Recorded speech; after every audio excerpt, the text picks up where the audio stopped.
Se gostar do que o senhor vídeo, disse deixe o seu no like, depoimento clique no anterior sininho, inscreva-se no com canal, a versão comente que e o senhor dá compartilhe. hoje aqui Isso nos nesta motiva a audiência. produzir O senhor conteúdo poderia de qualidade especificar o que para o senhor você. achou diferente? O senhor disse aqui no seu relato que o senhor foi chamado pelo presidente Lula e ele disse surpreso, estranhando algum tipo de referência a um crédito. O senhor foi tomar satisfação com o Marcelo Odebrecht. Foi o que eu expliquei para o doutor, para Sua Excelência, o juiz Sérgio Moro, agora, há poucos minutos. A relação com o Odebrecht não se dava dessa maneira, por isso ele ficou surpreso com a forma com que o Emílio abordou no final de 2010. Não foi para oferecer alguma coisa, doutor, foi para fazer um pacto, que eu chamei de pacto de sangue, porque envolvia um presente pessoal, que era um sítio, envolvia o prédio de um museu, pago pela empresa, que envolvia palestras pagas a R$200 mil, fora impostos, combinadas com a Odebrecht para o próximo ano, várias palestras. Envolvia uma reserva de R$300 milhões.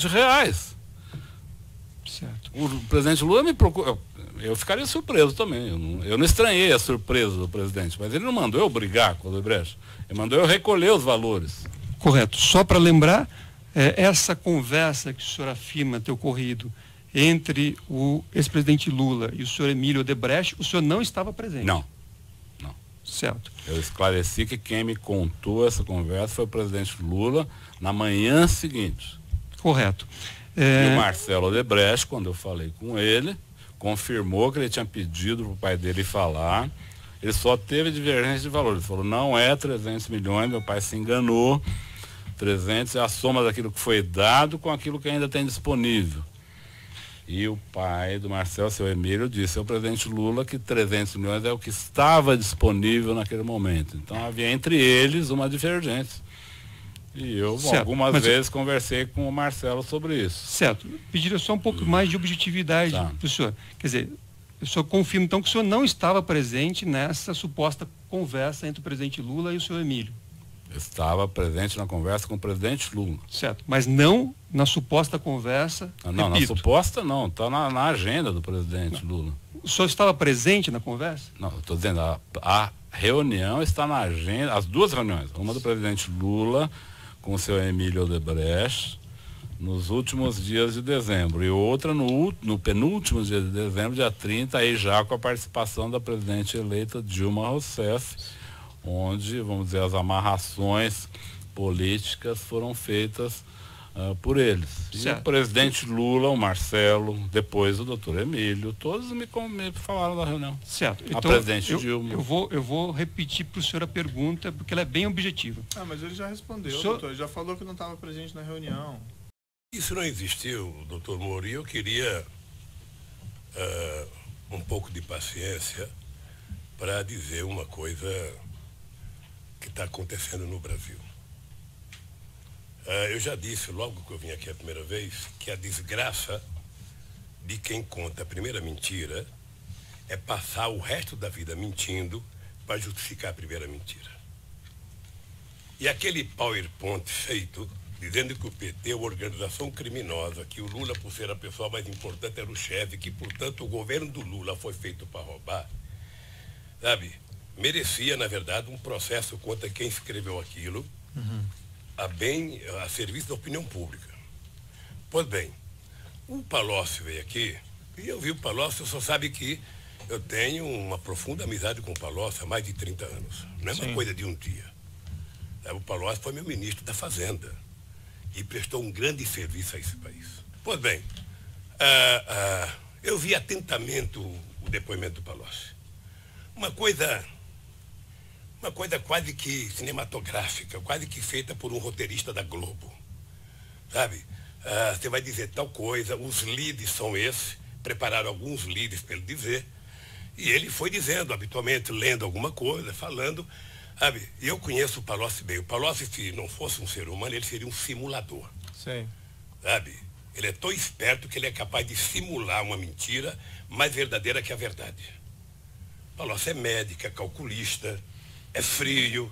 Nada daquilo é verdadeiro, então. E nada é verdadeiro. Certo. A única coisa que tem verdade ali é ele dizer que ele está fazendo aquela delação porque ele quer os benefícios da delação. Ou quem sabe ele queira um pouco do dinheiro que vocês bloquearam dele. Certo. É a única coisa. Pois bem. Tá? E ele termina o depoimento dele da forma magistral que o Ministério Público queria que ele dissesse. O Lula conversou comigo sobre obstrução de justiça. Eu venho ouvindo isso há tempo. O Delcídio falou a mesma coisa. Certo. Está lembrado? Eu venho ouvindo isso. José Adelmário também, E eu vou lhe dizer uma coisa. Se tem um cidadão que tem coragem de olhar no seu olho e no olho dos meus acusadores e dizer que tem um cidadão nesse país que tirou o tapete da sala para que a podridão apareça, esse cidadão chama-se Luiz Inácio Lula da Silva.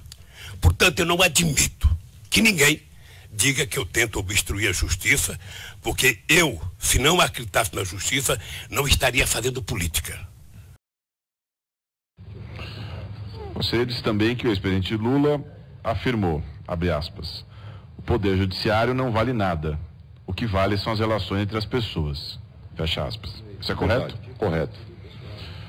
Vossa Senhoria sabia que o ex-presidente Lula era muito próximo da empresa Odebrecht? Sabia. Em algum momento isso ficou claro durante a reunião?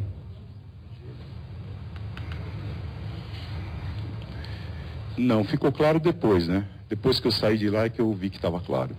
Por quê? E porque, quer dizer, essa relação entre as pessoas que o presidente se referiu, eu pensei que eu também já estava fazendo parte de ser amigo do presidente Lula. Mas, na verdade, quer dizer, ficou demonstrado de que o presidente Lula, já naquela época, já vinha fomentando o desenvolvimento da Odebrecht. Quer dizer, a Odebrecht era uma empresa, quando terminou o governo Fernando Henrique Cardoso, o doutor Ivo Soares, que era o diretor da Petrobras, a gente tendo uma conversa, ele estava dizendo que a Odebrecht, a Braskem, estava numa situação muito delicada e muito ruim nessa época. O grupo Odebrecht faturava 5 bilhões de reais no final do governo Fernando Henrique. Hoje fatura 120 bilhões. O senhor entende, então, que o ex-presidente Lula estava defendendo os interesses da Odebrecht? Entendo.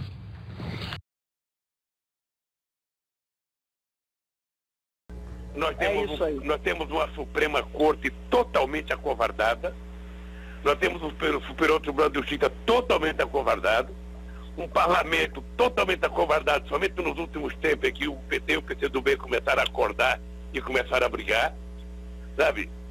Nós temos um presidente da Câmara fudido, um presidente do Senado fudido, não sei quanto parlamentar ameaçado, sabe? E fica todo mundo no compasso de que vai acontecer um milagre e vai todo mundo se salvar.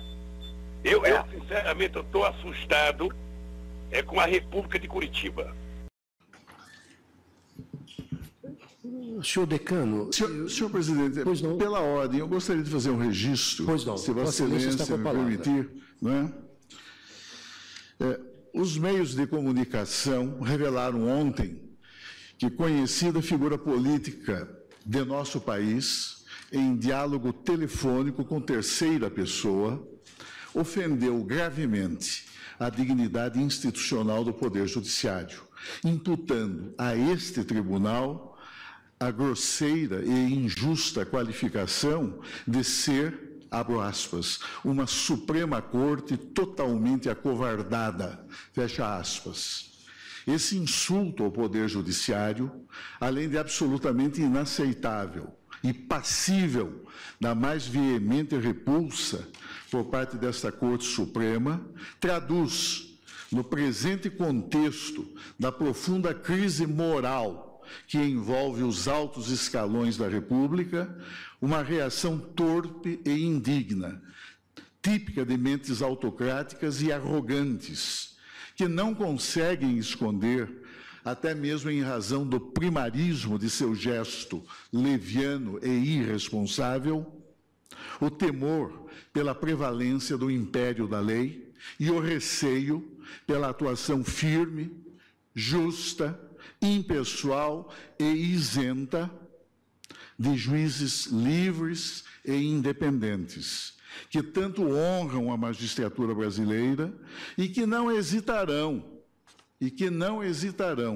observados os grandes princípios consagrados pelo regime democrático e respeitada a garantia constitucional do devido processo legal, em fazer recair sobre aqueles considerados culpados em irregular processo judicial todo o peso e toda a autoridade das leis criminais de nosso país.